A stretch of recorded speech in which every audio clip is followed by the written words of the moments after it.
அனைவருக்கும் வணக்கம். நம்ம இன்னைக்கு ஸ்போக்கன் இங்கிலீஷ் சீரீஸில் தமிழ் வேர்சஸ் இங்கிலீஷ் பார்ப்போம்.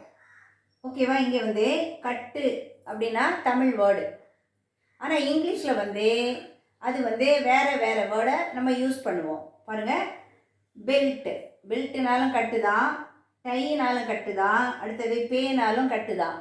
எங்கே அந்த பெல்ட் போடுவோம், பில்டு போடுவோம். பில்ட்னா இது பாஸ்ட் டென்ஸ். ஓகேவா?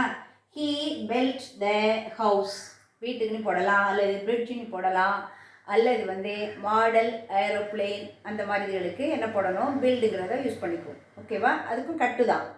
அடுத்தது இப்போ ஷூ லேஸ்ன்னு பாருங்கள். ஷூ லேஸை கட்டுன்னு சொல்லுவோம்ல, என்ன கொடுத்துருக்கேன், டை யுவர் ஷூ லேஸ், அங்கேயும் கட்டு தான். ஆனால் அங்கே போய் நீங்கள் என்ன சொல்லக்கூடாது, பில்டுன்னு சொல்லக்கூடாது. அடுத்தது என்ன வருது, டை யுவர் ரிப்பன், அப்புறமா டை அ நாட், ஒரு முடிச்சு கட்டு அப்படின்னு சொல்கிறது. அடுத்தது அது பணம் விட்டு வரும்போது அங்கே என்ன போடணும், பேனி போடணும். பே த ஃபீஸ், பே த ரெண்ட், அதுக்கெல்லாம் என்ன போடணும், பே போடணும். அப்போது ஒரே வார்த்தை தான் தமிழில், இங்கிலீஷில் வேறு வேறு வேர்டை யூஸ் பண்ணணும். ஷார்ட் வீடியோ தான், நீங்கள் கோத்ரூ பண்ணுங்கள். இது ஸ்போக்கன் இங்கிலீஷ்க்கு ரொம்ப ஹெல்ப்ஃபுல்லாக இருக்கும். ஓகேவா? தேங்க்யூ.